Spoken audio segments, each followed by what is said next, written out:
The mihi animas teteratole, give me souls, take away the rest. Father John po, SDB. We are now celebrating the Feast of the Ascension of our Lord Jesus Christ into heaven. At ano po maaari natin matutunan sa celebration na ito? Para sa akin, kung babasahin po natin ng paulit-ulit ang ating mga babasahin, lalong-lalo na po ang ating ebanghelyo ngayong araw na ito, here we will experience how deep ang pag-ibig ng Panginoon sa ating lahat. Pinakita niya ito sa pamamagitan ng pagbibigay tiwala sa atin. Pinagkakatiwalaan ngayon tayo ng ating Panginoon na maging parte ng kanyang mission, and that is to build the kingdom of God dito sa mundong ito. God is calling us to be part of the mission. He is giving us duties and responsibilities to fulfill His dream, the dream of building the kingdom dito sa mundong ito. He is now making us partners in fulfilling the mission. And what is the mission? To proclaim the good news sa ating mga kapatid. No? At what we're going to proclaim, ito po yung sinasabi sa ating unang pagbasa. What we're going to proclaim is not all about us. It's all about what we have experienced, what we have heard and believe about Jesus. Mga turo, the commandments, the teaching of our Lord Jesus Christ is the one that we are proclaiming. Ito po yung sinasabi sa ating unang pagbasa, taken from the Acts of the Apostles. No? What we have experienced and what we have heard is the one that we are proclaiming before you.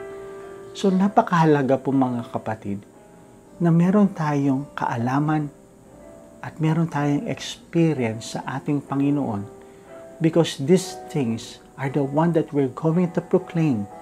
These are the things that we're going to live day by day, so that others may hear and see in us the presence of God. Kung kaya nga po, ang ating pangalawang pagbasa, ito po yung panalangin ng ating Panginoon.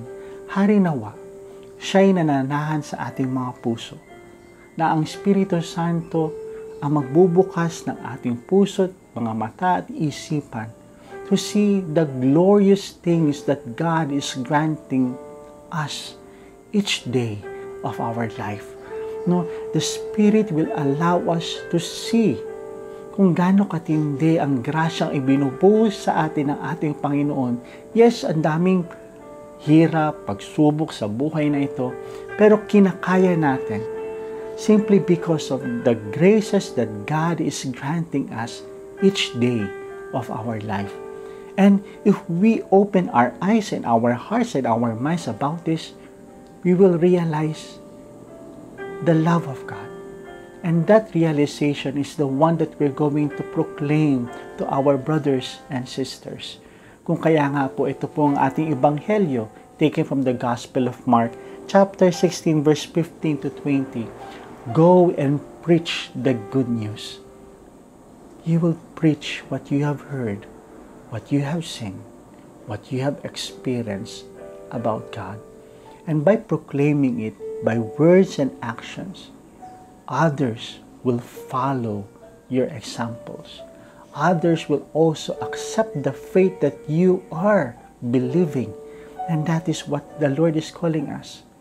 Baptize. Make followers. Allow them to accept the faith. God is granting us duties and responsibilities to fulfill the mission because He trusts us na kaya natin ito, because He is now with us. All we have to do is to open our eyes and our hearts and our minds and see the wonders of God working in our life and allow others to experience it through us.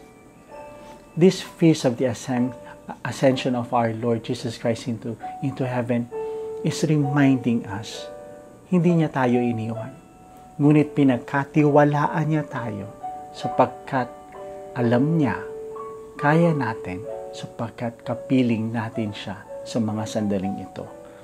Ganito po katindi ang pag-ibig ng ating Panginoon, sapagkat ganito katindi ang kanyang tiwala sa atin.